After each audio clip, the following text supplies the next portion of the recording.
Vamos aqui resolver mais um caso, né?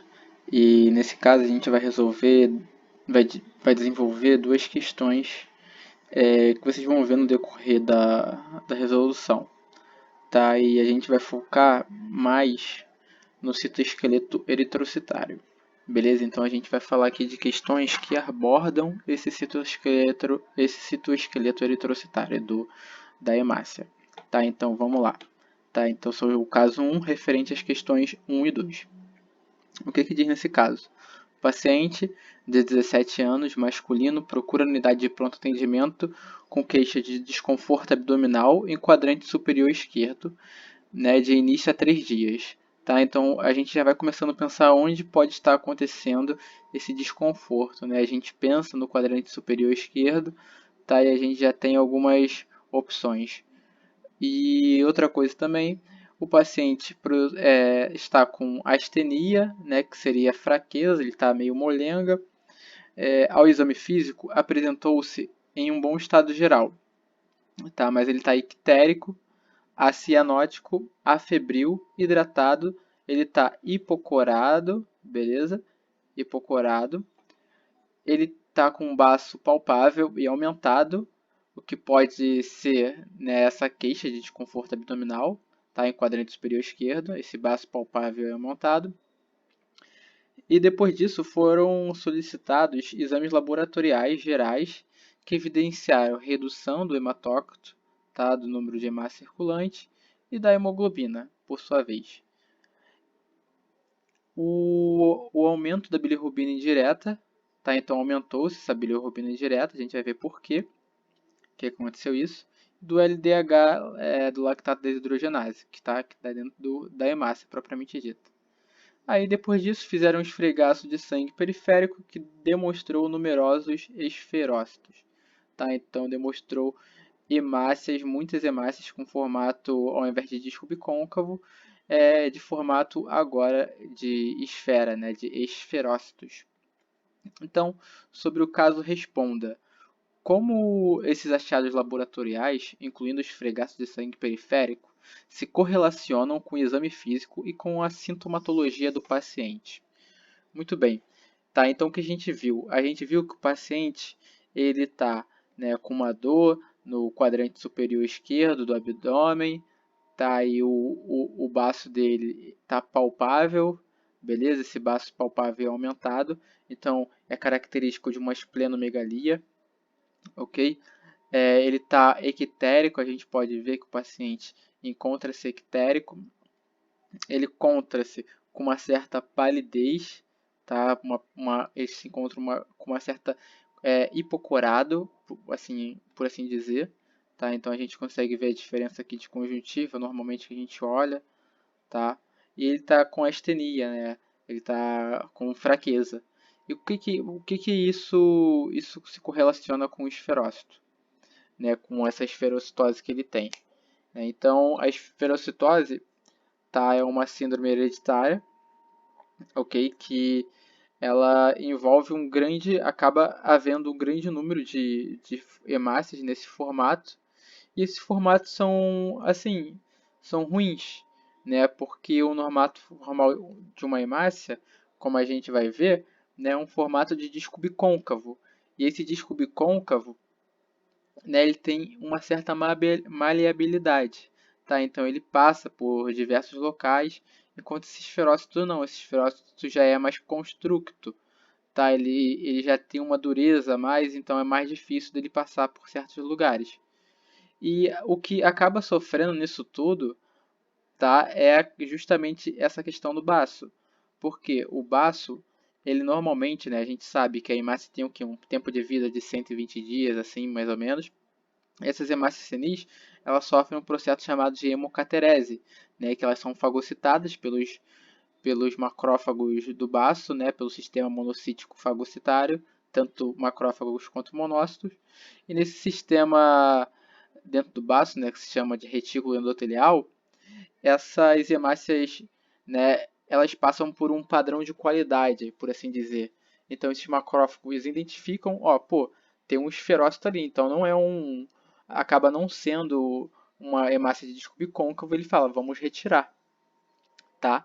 E aí começa um processo abrupto de hemocaterese, um processo muito exagerado de hemocaterese. E esse processo exagerado de hemocaterese, ele acaba por sua vez, né, ainda mais por causa que, como eu tinha dito, esses ferócitos, né, eles não são maleáveis, eles acabam prendendo-se, né, nos capilares sinusoides do esplênicos, e aí acaba vendo essa esplenomegalia, por essa hiperfunção do baço, por esse aprisionamento de hemácias, tá? E esse processo de hemocaterese, a gente sabe, né, que quando eles são fagocitados, a hemácia, né, esses macrófagos dos baços, eles destroem esses eritrócitos e converte, tá, em linhas gerais, essa hemoglobina, esse grupamento M, em bilirrubina. Tá? Então a gente tem essa conversão de bilirrubina, e essa bilirrubina é justamente a bilirrubina indireta, é a bilirrubina que cai na circulação, a bilirrubina não conjugada. Tá?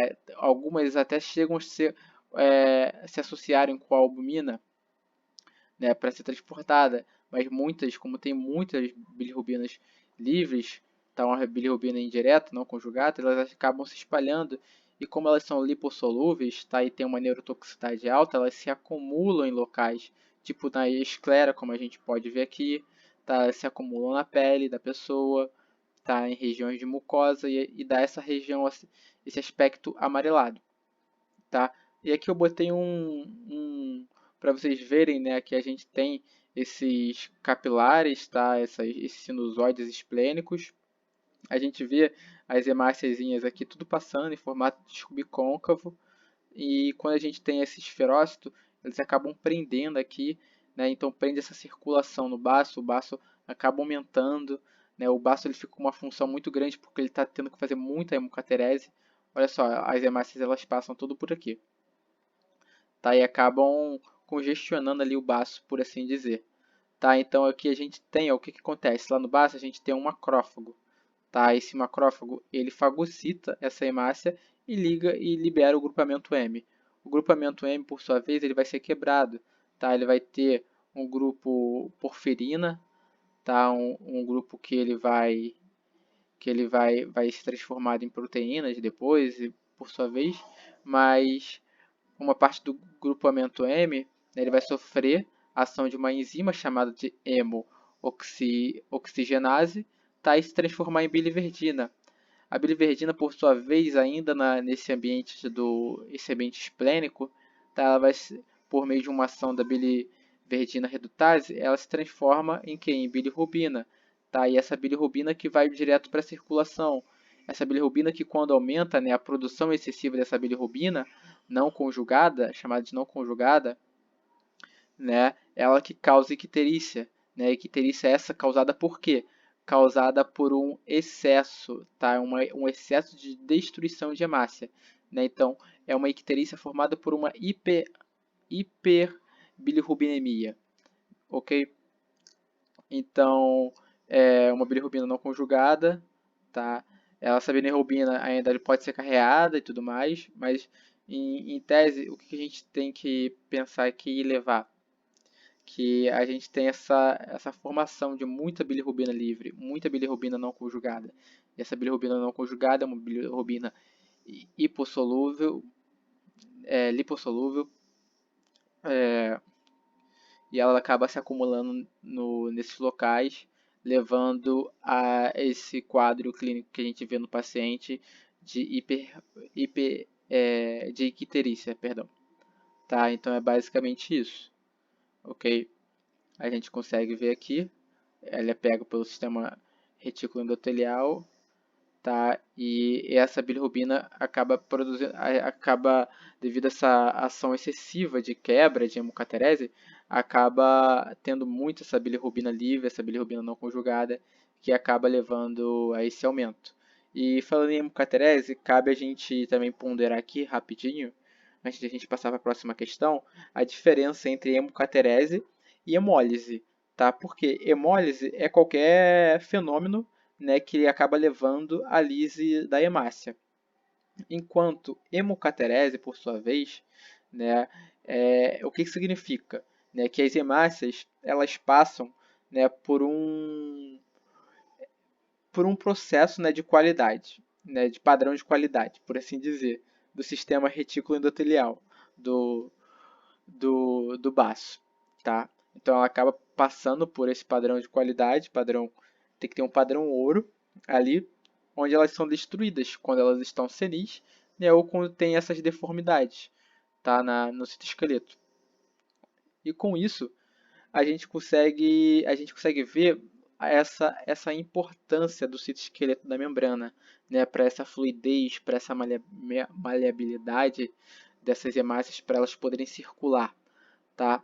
Então, só retomando a segunda questão, a gente consegue ver que essa destruição de hemácias diminui esse hematócrito que causa essa fraqueza, né, por causa que não está tendo uma troca gasosa muito adequada, porque é a hemácia que leva o oxigênio.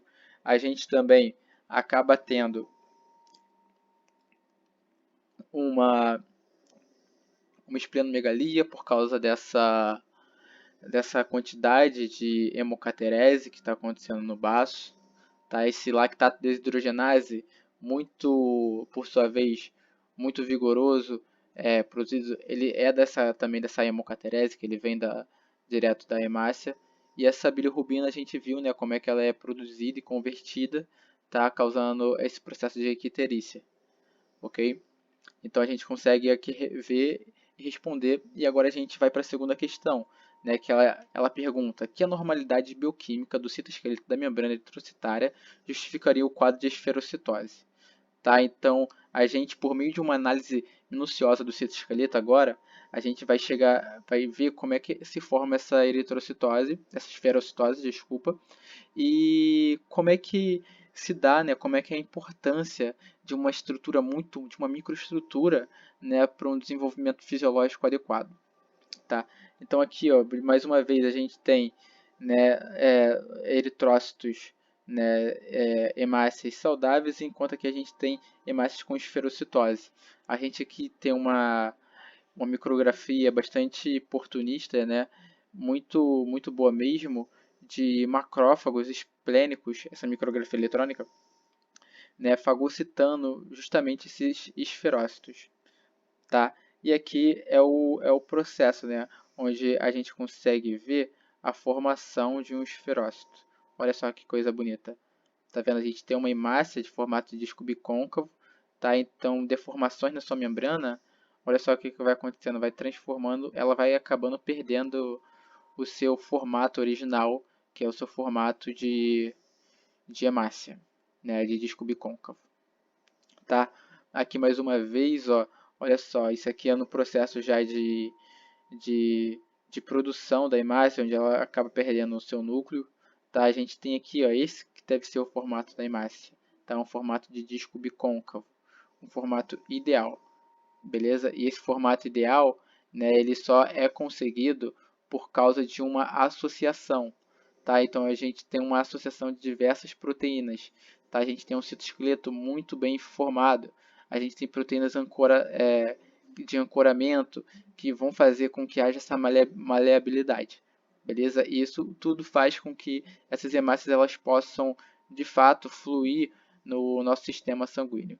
Tá? E é uma coisa muito importante, qualquer mudança a gente viu, né, que pode prejudicar bastante, como a gente viu a sintomatologia dos pacientes na primeira questão. Tá? Então a gente vai estudar um pouco agora nesse exato momento a constituição, né, dessa membrana eritrocitária. A gente consegue ver, né, que o eritrócito, a hemácia, ela tem um pouco mais de 50% de proteína, carboidrato menos de 10% e de lipídios, né, cerca de 40%. Tá? E aqui a gente vê que entre esses lipídios a gente tem essencialmente fosfolipídio e uma pequena quantidade de colesterol. Tá? E aqui acontece, aqui na hemácia a gente tem uma quantidade, né, é, uma quantidade maior de lipídios, tá, do que normalmente a gente teria em uma célula. E essa quantidade, né, esse excesso de lipídio é justamente, né, concede ao eritrócito, né, uma fluidez ótima, ok? Então esse excesso lipídico, juntamente com as proteínas integrais do citoesqueleto e do complexo juncional, concede ao eritrócito uma fluidez ótima. tá? Para que este possa alongar-se quando houver necessidade de passagem por sinusoides capilares com diâmetros menores do que o seu, como no caso do baço, né? Para depois retornar à forma discoide. Então, esse excesso de lipídio, essa pecação por uma quantidade maior, ele leva a uma fluidez ótima, tá? Uma fluidez boa para esse eritrócito poder se revirar ali em locais bem menores. Tá? Enquanto as proteínas, a gente tem dois tipos de proteínas nesse caso. A gente tem proteínas integrais e proteínas periféricas. Tá? As proteínas integrais, como vocês já viram, né, são transmembranares. Tá? Elas servem geralmente de canal de troca, né, como extracelular, de reforço para a camada lipídica. Tá? Aí alguns exemplos são a proteína banda 3, as glicoforinas A, B, C e D. Tá? E as periféricas, por si só, elas formam o esqueleto de sustentação, beleza? E permitem um alongamento reversível e a capacidade regenerativa da membrana. Tá? Então é como se fosse um arco e flecha. Elas conseguem, elas como se fossem a corda do arco e flecha, né, permitindo aquele formato de disco do arco, tá? Aquele formato de arco mesmo. Então, os exemplos delas são as espectrinas, alfa e beta. Tá? A gente também tem a anquirina, proteína 4.1, 4.2, actina, aducina e etc. Tá? A gente vai ver algumas delas, a gente vai estudar mais a fundo a sua, entre aspas, anatomia, tá? E a gente vai ver como é que isso ocorre, como é que isso se dá. Tá? Então a gente tem eu separei aqui umas principais proteínas, tá? Para vocês verem. Tem integrais, tem proteínas periféricas, tá? E a gente vai ver as funções e as características das principais proteínas da membrana eritrocitária, tá? Então eu separei aqui a proteína banda 3, a espectrina, as espectrinas, tá? A alfa e beta, a anquirina e a proteína 4.1, tá? E aqui a gente consegue ver, ó, começando pela banda 3, que ela é um canal de passagem para ânions para a comunicação intra-extracelular, tá? Mantém o pH intracelular, mas isso aqui não é muito importante para a gente. Mas assim, o que é importante a gente levar é que uma deficiência nessa banda 3 causa perda de lipídios e formação de esferócitos, tá? É justamente essa esferocitose que a gente está vendo na questão, tá? Então, problema na banda 3, ok? Agora, no caso das expectativas, elas, como eu disse, elas são periféricas, elas são responsáveis, né, pela sustentação da face externa da membrana, e elas têm uma coisa muito peculiar, tá? Que a beta-espectrina se entrelaça com a alfa de forma a formar dímeros. Tá? E esses dímeros, por sua vez, eles se associam em tetrâmeros, que são essenciais para, né, a integridade do citoesqueleto, beleza? E esses dímeros, tá? Esses dímeros acabam se associando ao complexo juncional por meio da proteína 4.1. E aí a gente consegue fazer uma aproximação aqui, vou ver se consigo arrastar aqui para vocês. Tá vendo? Deixa eu ver se eu consigo aumentar mais, eu acho que não dá. A gente consegue ver aqui, ó, por exemplo, a gente tem aqui a, a alfa-espectrina, tá vendo? E a beta-espectrina. Olha essa mãozinha aqui em cima. E a gente vê que elas se associam em dímeros, tá? Aqui o dímerozinho, 1 e 2, e esses dois dímeros se associam em tetrâmeros, tá? Em 4. E a ponta deles se associam com o complexo juncional, né? Que é formado pela proteína 4.1, a quitina, a tropomiosina, beleza? E aí, nesse caso, elas se associam aqui na proteína 4.1, ok? Tá? E aí o que acontece? Uma ausência, né, ou defeito de síntese nesses locais, né, de autossociação para a formação desses tetrâmeros, não de dímeros, né, ou em locais de ligação com a proteína 4.1, né, então tanto a dificuldade em formar tetrâmeros quanto a dificuldade de se ligar ao complexo juncional leva à formação de eliptócitos, tá? Então ela leva a uma eliptocitose hereditária, tá? E enquanto que sua diminuição quantitativa, né, ou um defeito nos locais de ligação com a banda 3, anquirina, tá, acarreta, né, uma perda de lipídios na membrana e formação de esferócitos, levando a essa esferocitose hereditária. Tá? Então, o que tiver envolvendo, tá, essa dificuldade de ligação, dos tretâmeros ou com complexo juncional na proteína 4.1, a gente vai ter a formação de eliptócitos. Tá? E sua diminuição quantitativa ou um defeito nos locais de ligação com a banda 3 anquirina acarreta essa perda de lipídios na membrana e a formação de esferócitos. Tá? A anquirina aqui, ó, como sua vez, ela tá aqui, então ela vai estar aqui também.